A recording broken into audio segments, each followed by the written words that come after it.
All right, in this next lesson, we're going to look at some of the basic principles of programming.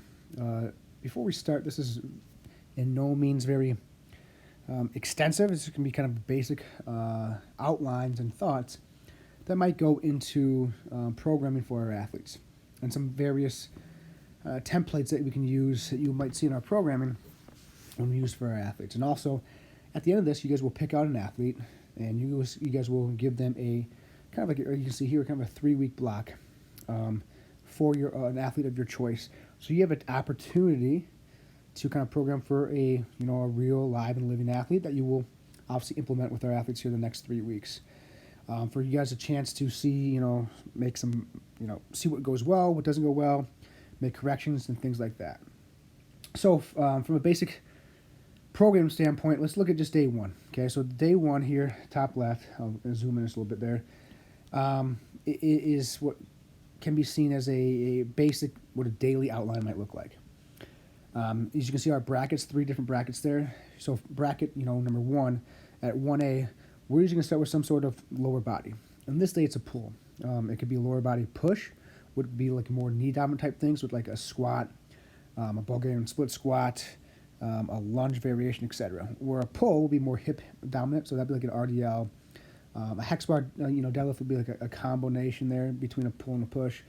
Any kind of hinging type pattern, a kettlebell swing, or it could be some sort of explosiveness. So it could be a hex bar jump squat, again, some sort of Olympic derivative, etc. But on this day, we have a lower body pull.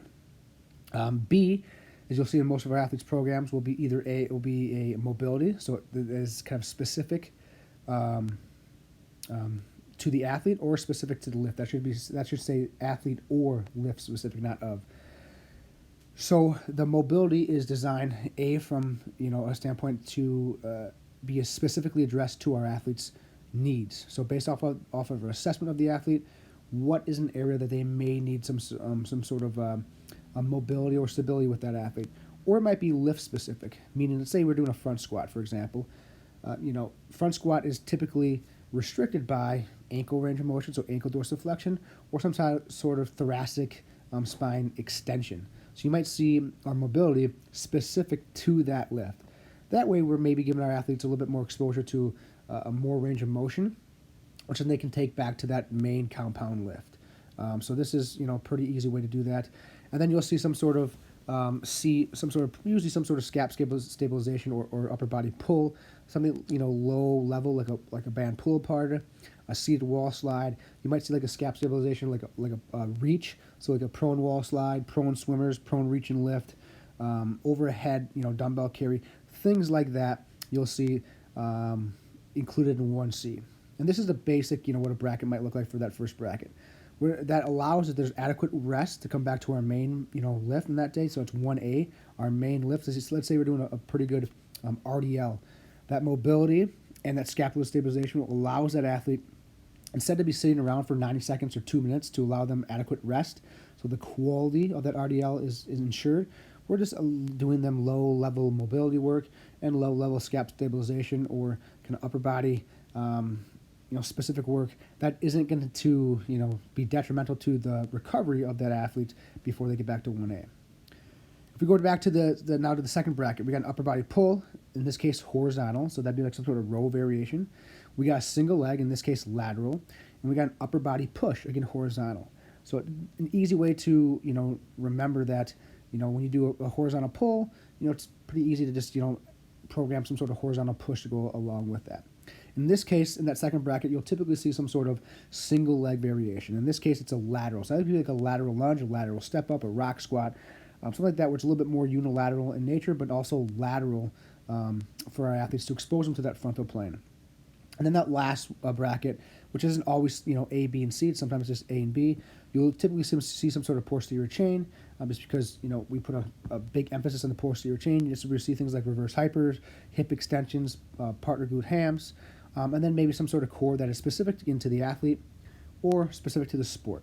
That way, we're doing some things that are specific to that trunk stabilization or trunk movement that are specific towards that athlete or the sport that they're playing. This is where you might see things like various H sit. If we want to improve that athletes, they have maybe a an anterior pelvic tilt, we want to give them an H sit or a hanging H sit or a hollow hold or a reverse crunch to help maybe, hopefully in some capacity, combat that anterior pelvic tilt just a little bit and get them to more posterior pelvic tilt. Or sport specific, we see things like various med ball throws. You might see things like wide band rotations, flywheel rotations, palate pressure variations, etc. That have a little more maybe specificity towards maybe rotational athletes. And then C can be like a connector, which would be like a good total body type thing, like a Turkish get up. Again, a med ball variation is good there. You'll see things like that.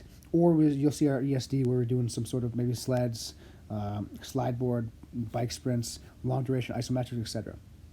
So if you look at this day one, this is kind of just a very simplistic, template that you can use. On day two, what we do is just kind of switch around and reverse some of these things. So, for example, instead of doing a lower body pull as 1A, we do a lower body push. Or this would be something where we're ensuring we're not just doing another pull, we have a push, or the more knee dominant exercise, so a squat, a lunge variation, etc. For the second bracket, instead of doing upper body pull horizontal, we'll do upper body pull vertical. So you'll see some sort of pull-up variation or band pull-down variation. You'll see a single leg thing that would be just more, maybe this one would be more hip dominant, so maybe a single leg RDL, single leg glute bridge, and then upper body push would be a vertical push. You can see something like a Z press, a half kneeling, bottoms up overhead kettlebell press. You'd see those type of things. And then the third bracket would be, typically fairly similar in that regard as well. So that way, if an athlete does come in back-to-back days, they're not getting a lower body push on both days. They're not going to get an upper body push that's horizontal on both days. So we have some balance in that regard. And the same with the single leg work. We're always ensuring that we have some sort of single leg variation in our programming because that's often kind of forgot about or not implemented as much as it probably could be or should be with many of our athletes. So that way every day we have some sort of push or pull with the lower body, push or pull with the upper body, a single leg variation, and something that's kind of directed posteriorly to the posterior chain. And then the rest of the stuff, the mobility, the core, the stabilization, can all be specific towards that athlete based off their assessment or specific towards that athlete's sport. That we might add variations that can be simply added based off the sport that they play.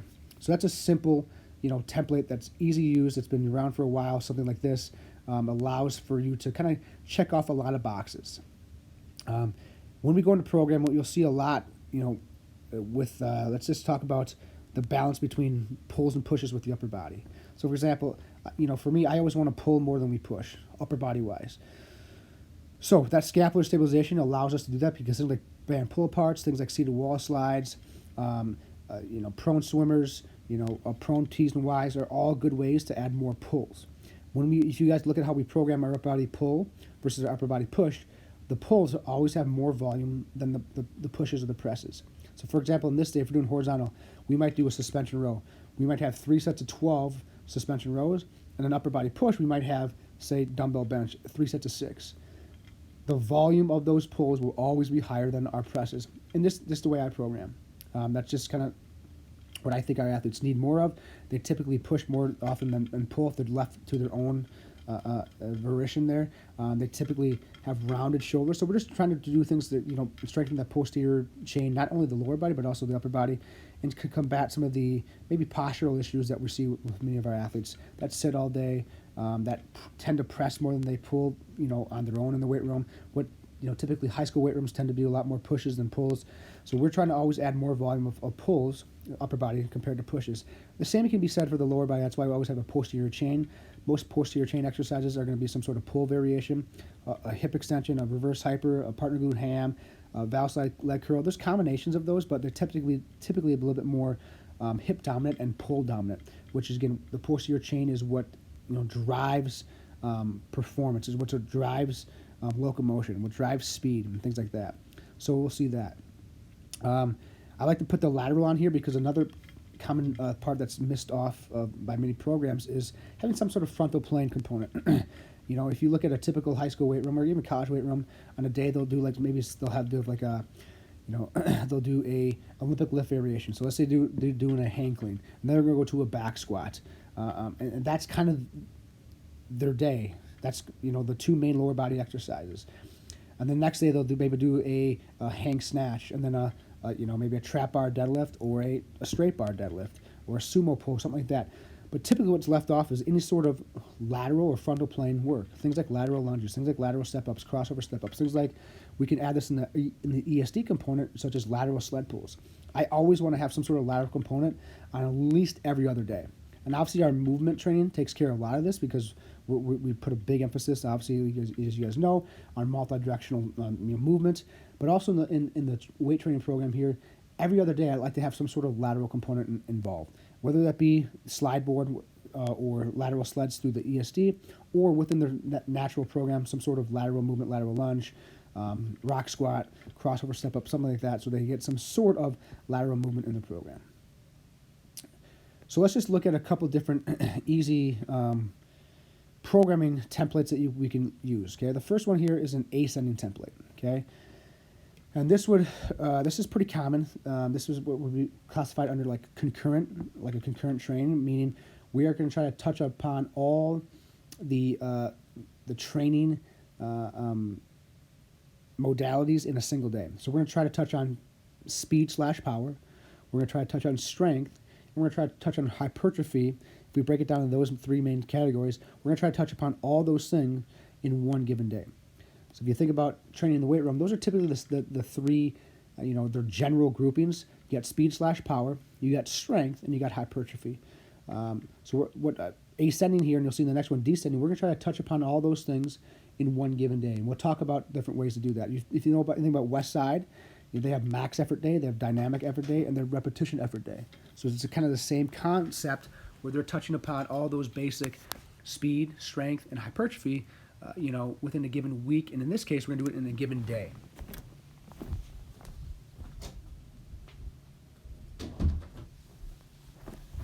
So if you look at 1A, that's going to be kind of our speed. We're going to start with speed and power. So we have a hex bar jump squat at just 45 pounds. And then obviously we talked about in the last one, we have a band walk. In this case, the band walk is going to, take place of some sort of mobility, but it can be considered as a stability. And also a supine med ball punch for upper body power. The second bracket is now we're going to transition to more strength-based stuff. So we got a cluster of hex bar deadlifts. We got push-ups again with heavy weight, and we have Superman rotations as our mobility in that bracket.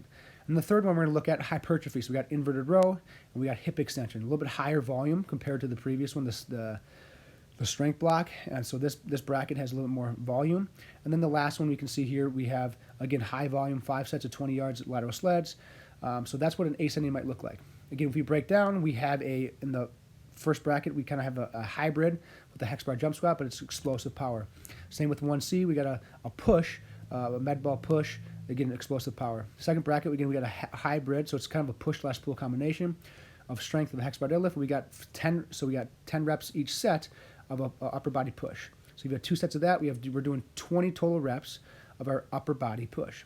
If we go down the third bracket, we got inverted row, higher volume. So we got 16 reps each set, 2 sets. That means we're doing 32 reps of inverted row compared to the 20 of push-ups. So we got a little bit more volume of pulls compared to pushes. And again, high volume hip extension.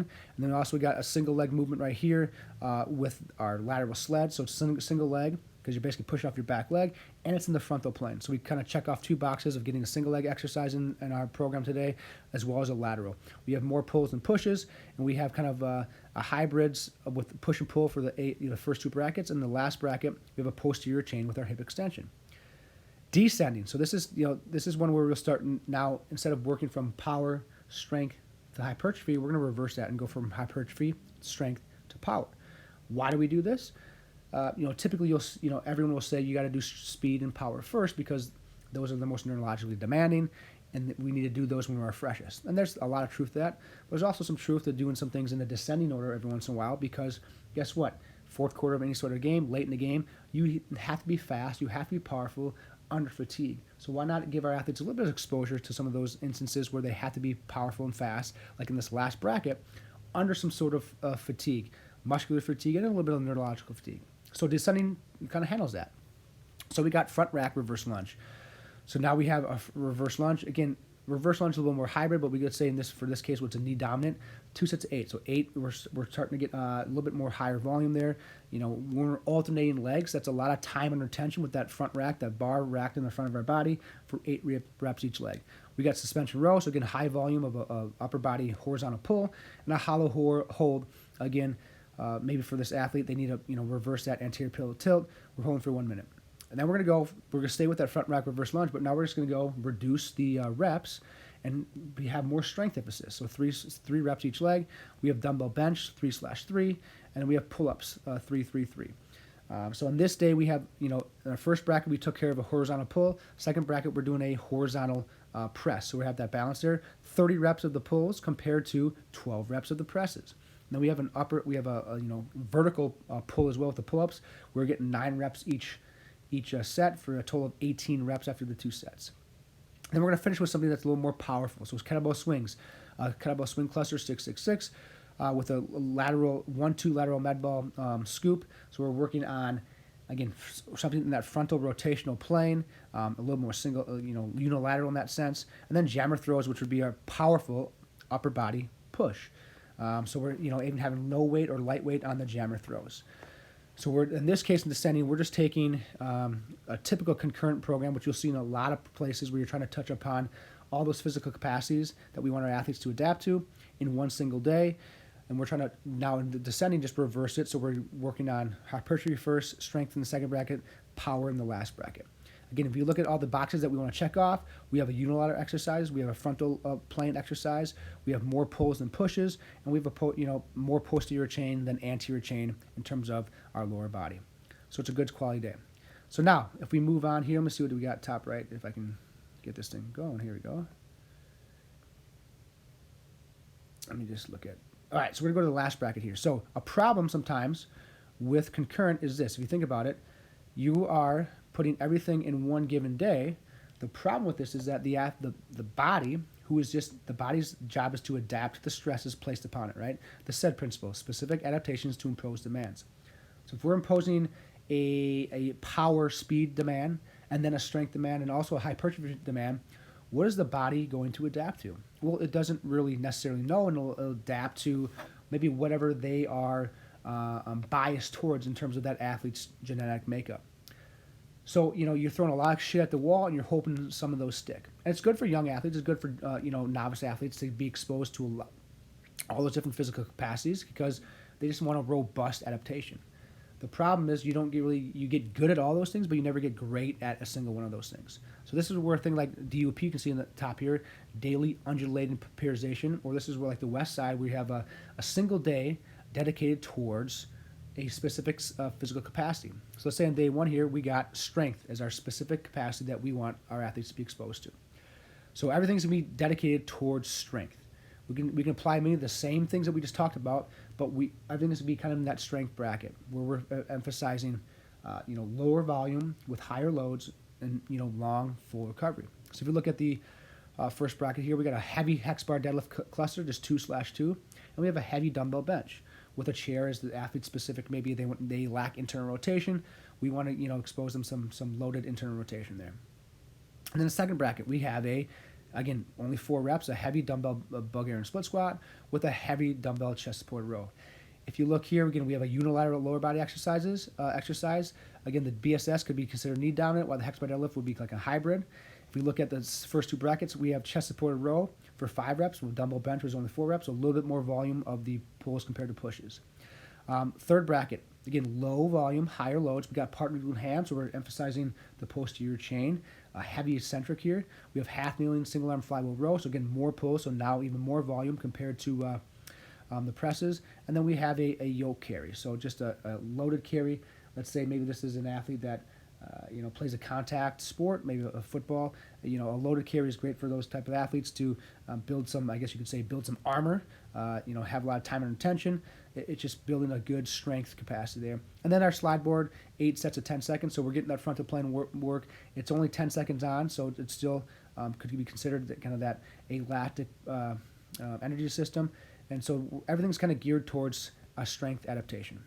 So that'd be day 1. Say that's Monday. Then on Wednesday, we're going to come back to do everything geared towards power. So the loads will be anywhere from 30 to maybe 60% of However, run one rep max. The volume will be, again, lower to moderate, again, with full recovery to emphasize power. So we got a hex bar jump squat, single leg glute bridge. Again, just have a little more posterior chain involvement. Clap push-ups. We got a lower body and upper body explosive power movement. Then we have lunge jumps. So now we went to more unilateral. We have jumping pull-ups. So we get that vertical upper body vertical pull, a little bit more aggressive. And then we have a overhead med ball slam. And then we're going to that frontal plane, single leg, Haydn's, and then reverse shuffle the med ball punch, and sleds 12 to 5 yards. So as you can see, everything in this day is geared towards speed/power. Things are going to be light, things are going to be moving fast, things are going to be snappy, things are going to be elastic, things are going to be powerful. And finally, on a Friday, we go to hypertrophy. So we have a higher volume. You can see here, higher volume. This will be moderate loads, anywhere from 50 to 75, 58%, I guess you could say. You have front squat with a T-spine extension because we want that thoracic extension to help us get back in the front squat. We have a high volume upper body pull, high volume upper body push. We have a landmine rock squat to, again, get that frontal plane. We have a single landmine row, single landmine press. Again, the volume of the rows is higher than the presses. We have landmine rotations to work on a little more dynamic, rotational, transverse plane trunk there. And we have long duration isos. So we have long duration isos, holding for 90 seconds, lunge, push up, inverted row, and the last one would be a squat there. So everything is geared towards hypertrophy. So the reason this gains popularity is a couple of things. A, the body has basically one adaptation, one stimulus, I should say, that they have to adapt to. If everything's going to be hypertrophy based, there's a very specific stimulus that the body now needs to adapt to. So you're going to get a little bit more of a stronger, more specific adaptation on those days compared to concurrent, where if you throw both speed, strength, and power at the athlete, that adaptation is going to be weaker, and that signal is going to be weaker in all those fields. Specific, having specific days towards those physical capacities allows for a more specific adaptation. The layout here can be changed around a little bit, but a typical week might look like we saw here would be a strength, a power, and a hypertrophy.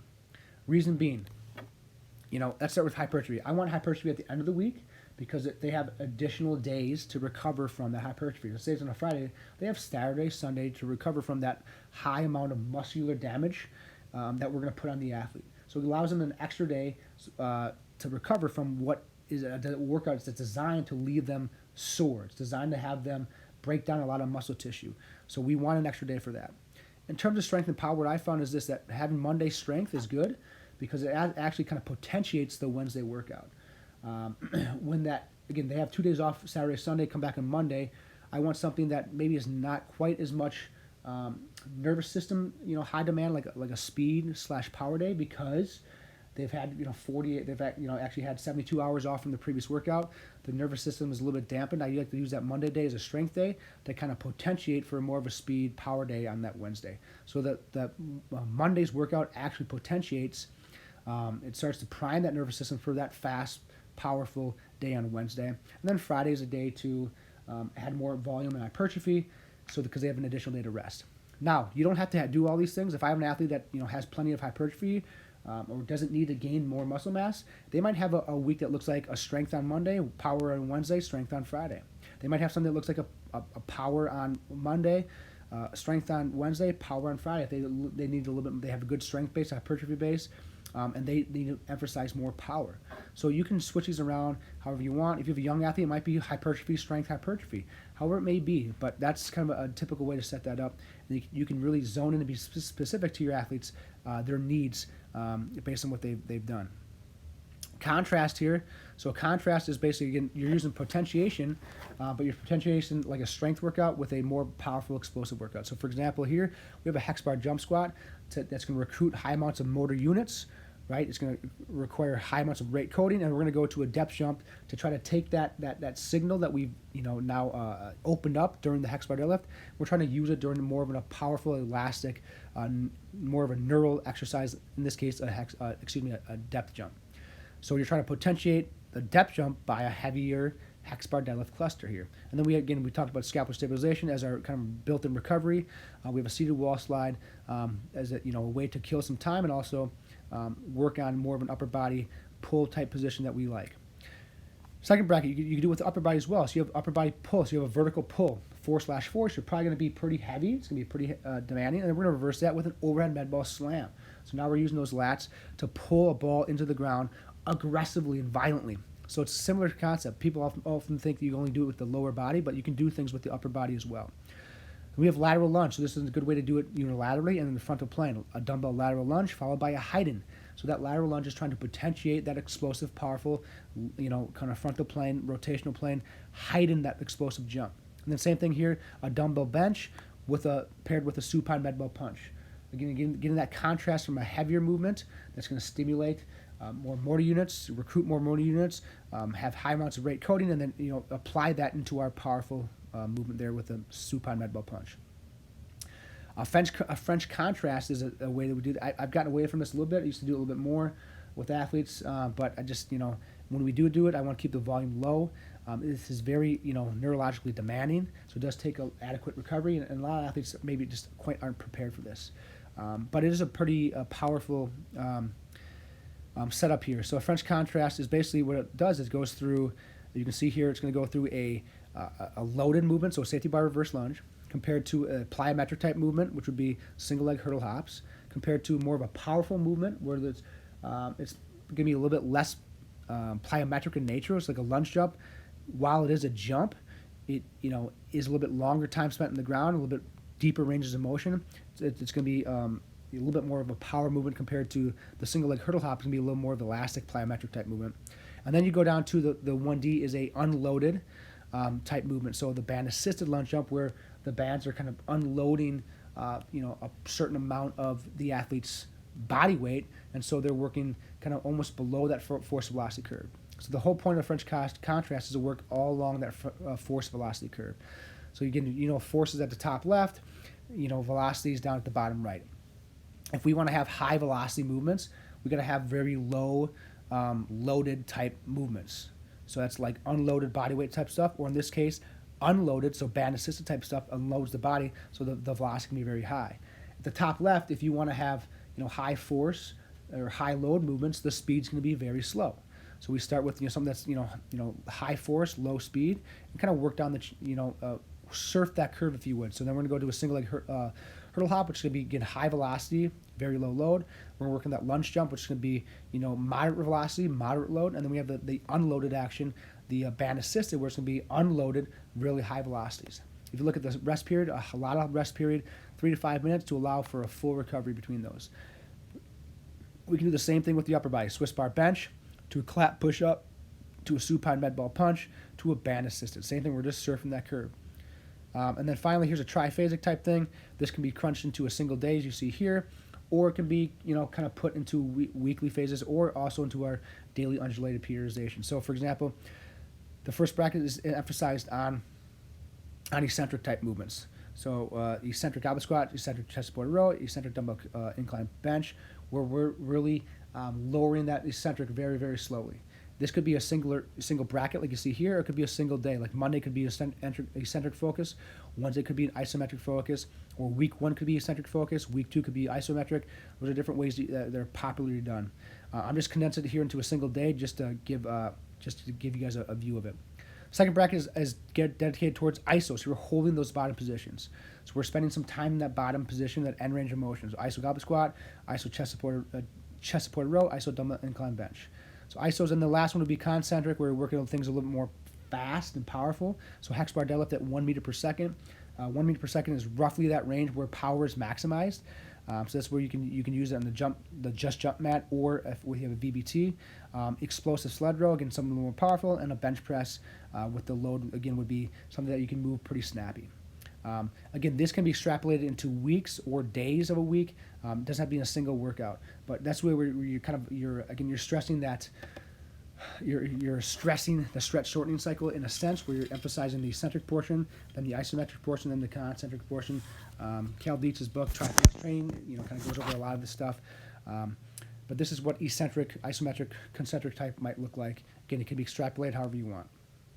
But those are some of the basics of programming. Some of the basic methods that you'll see would be things like concurrent, where you're going to do everything in a single day, from power to strength to hypertrophy. You can see things like daily undulating periodization. We're going to work on a certain physical capacity each day of the week, so strength, power, hypertrophy. Within all those things, you can definitely include different contrast training within all those concepts as well.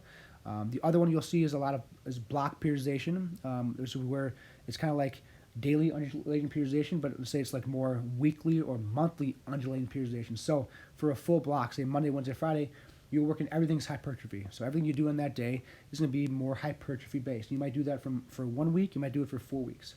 And then the next block is going to be something that's more strength based. So for 1 week or 4 weeks, you're doing everything that's more strength based. So the sets and reps and the loads that you're using are going to be those that emphasize strength. And then the last block would be something more speed and power based. So whether it be 1 week or 4 weeks, the loads will be lighter, the speeds will be faster. The volume will be low to moderate with full recoveries. The problem with some of the more long-term block periodization is that by the time you get to the power phase, the body's go on anywhere from 4 to 6 weeks, 4 to 8 weeks without being exposed to hypertrophy. Well, for many athletes, depending on the sport you play, hypertrophy might be beneficial. Again, by the end of the power phase, we haven't touched pure strength in 4 to 8 weeks. So is that something that's beneficial? And so that's where daily undulating periodization takes kind of the block periodization, but it just condenses it down to a single each day in a single week. Or you can do like a weekly undulating periodization, 1 week's of focus on hypertrophy, 1 week's of focus on strength, 1 week's of focus on power. That way the athletes are getting a little bit more, they're not going quite so long without being exposed to some of those physical qualities and capacities that we probably want our athletes exposed to. While concurrent just takes all those things and lumps it into one single day. So if you think about it, it's all kind of branched off of block periodization. It's just how long we want to go between all those physical capacities. Whether it be weekly, like a block where you're going maybe a month or 2 months at each phase. It could be weekly where you're going only weeks at each phase. It could be daily, so each day is a different phase, or concurrent where all those things are crammed into one day. Just depends on your philosophy, the athletes that you're working with, time of year, all those kind of characteristics go into it. But that's kind of the basics of programming. And again, what you guys will do here is you guys will then pick out an athlete of your choosing from our program, and you're going to build out a program for that athlete. So I will send you this kind of temp outline. It'll be blank, and you guys can then fill in or obviously prescribe and program for those athletes. We'll go over those things, your thought process behind them, and we'll kind of review it, and then we'll make some adjustments if needed, and then we'll actually print those off and we'll give them the athlete, and they'll be doing your program for the next